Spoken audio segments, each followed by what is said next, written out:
श्री कृष्णाय वासुदेवाय हरे परमात्मने प्रणतः क्लेशनाशाय गोविंदाय नमो नमः।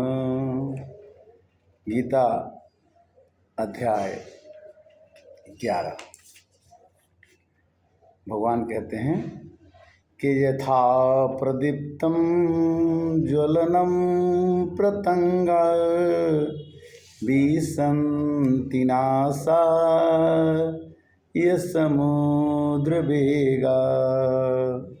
तथैव नासा विसन्ति लोका अस्त्वापिवक्तानि समुद्रवेगा। अर्थात जैसे पतंगा लाइट के ऊपर, प्रकाश के ऊपर, प्रज्वलित प्रकाश के ऊपर बड़ी वेग से दौड़ता है कि मैं लाइट को, प्रकाश को खा जाऊंगा, यानी उसकी खुशियों को, उसके सुख समृद्धि को प्राप्त कर जाऊंगा, वैसे ही सब लोग अपने नाश के लिए कि मैं ये समृद्धि प्राप्त कर लूँगा, मैं वो समृद्धि प्राप्त कर लूँगा, वैसे ही लोग अपने समृद्धि में लगे हुए हैं। किंतु यथा नदीनां बहवो अम्बुवेगा समुद्रेव में अभिमुखा द्रवन्ति तथा तमामे नरलोकवीरा विसन्ति वक्त्राणि वे ज्वलन्ति। अर्थात जैसे बरसात में पानी बहते हुए, नदियों को पार करते हुए समुद्र की ओर अभिमुख होकर के समुद्र में जाके प्रवेश कर जाता है, समुद्र का पानी समुद्र में प्रवेश कर जाता है, उसी तरह से पूरा संसार, वैसे ही नरलोक के जितने संसार लोक के वीर हैं, काल के गाल में यानी प्रज्वलित मुख में, समुद्र में, जो समुद्र में डूबने के बाद फिर आदमी निकलता नहीं है, उसी में आदमी जाके प्रवेश कर रहा है। भगवान गीता के श्लोक में कहते हैं कि यख्याहि मे को भवानुग्र रूपो नमस्तुते देववर प्रसीद विज्ञातुमिच्छामि भवन्तमाद्यं नहि प्रजानामि तव प्रवृत्तिम।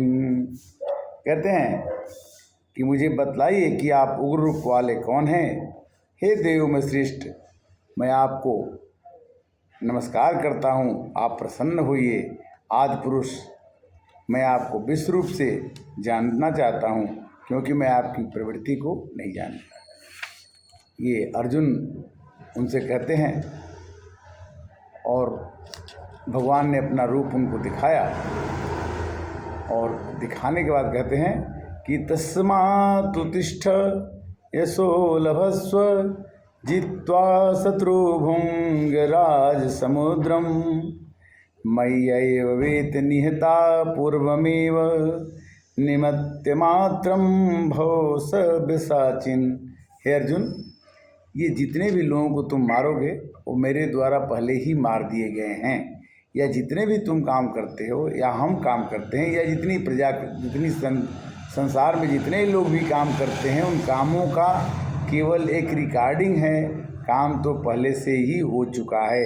इसलिए जो भी काम भगवान की कृपा से आप कर रहे हैं, वो आपको उठ करके, आलस को त्याग करके और अपने अंदर अहम की भावना को छोड़ करके उस काम को करना चाहिए। एतत् श्रुत्वा वचनं केशवस्य कृतांजलि लिप्यमाने किरीटी नमस्कृत्वा भूयवाह कृष्णं सगद्गदं भीत प्रणम्य। इस बात को सुनकर के, श्री कृष्ण भगवान की बात को सुन करके अर्जुन जो है सुन करके नमस्कार करते हैं और कहते हैं कि हमें आपके वचन में विश्वास है, और कहते हैं कि अनंत देवेश जगन्निवास त्वमक्षरं सदतत्रं यत् कस्माच्च तेन नमन गरीयसे ब्राह्मणो आदिकर्त्रे। हे महात्मन, हे प्रभु, ब्रह्म के आदिकर्ता और सबसे बड़े आपके लिए कैसे नमस्कार करें। हे अनंत, हे देवेश, हे जगत निवास, हे सत असत्य को अच्छी तरह से जानने वाले प्रभु, आप ही सब कुछ हैं। आप कैसे हैं कि वायुर्यमोऽग्नि वरुण शशांक प्रजापतिस्तं प्रपितामहश्च नमो नमस्ते सहस्रकृत्व पुनश्च भूयोऽपि नमो नमस्ते। अर्जुन कहते हैं कि आप वायु हैं, या आप यमराज हैं, या आप वरुण हैं, चंद्रमा हैं, प्रजा के स्वामी हैं, ब्रह्मा के भी पिता हैं, और आपको मैं बार बार नमस्कार करता हूँ। अर्जुन भगवान के विराट रूप देख करके उनको कहते हैं कि त्वमादिदेवः पुरुषः पुराणं तमस्य विश्वस्य परं निधानं वेत्तासि वेद्यं च पुरं च धामं त्वया ततं विश्वमनन्तरूपम्। अर्जुन कहते हैं कि हे प्रभु, आप आदिदेवों में देव हैं, सनातन पुरुष हैं, आप जगत के परम आश्रय हैं, आप जानने वाले हैं, अब जानने योग्य हैं, आप परम धाम हैं, आप अनंत रूप से हैं, इसलिए मैं आपको प्रणाम करता हूँ। कहते हैं कि मेरे से बहुत गलती हुई है, क्षमा कीजिएगा। मैंने आपको यादव भी कहा, आपको मैंने श्री कृष्ण भी कहा, अज्ञानता में मैंने आपको बहुत कुछ कहा, आप मुझे क्षमा कर दीजिएगा। कैसे?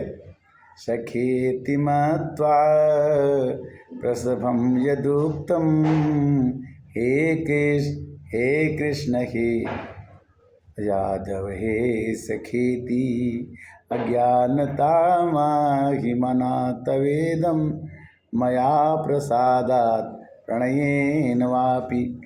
श्री कृष्ण भगवान, मैंने आपको भगवान नहीं समझ गया, अपने आप को मैंने आपको यादव कहा, सखा कहा, कृष्ण कहा, आपको मैं कई संज्ञाओं से उच्चारित किया, आप मुझे क्षमा कीजिएगा, क्योंकि आप तो लोक पितासि लोकस्य चराचरस्य तमस्य पूज्यस्य गुरु गिरीयान् तो तमस्सु अधिकं को वदत् कुतो अन्यो लोके त्रये प्रसृतिं प्रभाव। तीनों लोक में आपका प्रभाव है, आप ही पिता, आप ही तीनों लोक के पिता हैं, और आप सभी के द्वारा पूजनीय हैं, आपसे बड़ा कोई है ही नहीं। तस्मात् प्रणम्य प्रणिधाय कायं प्रसादे त्वां महिषमणीयं पितेव पुत्रस्य सख्येव सख्यो प्रिया प्रियाय हर्षिदेव सूडम्। आप सबके प्रिय हैं, सबके पूजनीय हैं, इसलिए मैं आपको बार बार प्रणाम करता हूँ।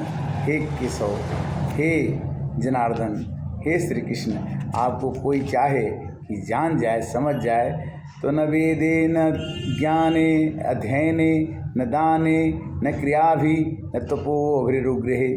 न आपको कोई वेद से जान सकता है, न ज्ञान से जान सकता है, न अध्ययन से जान सकता है, न दान देकर जान सकता है, और न किसी क्रिया से जान सकता है, और न तप करके भी जान सकता है।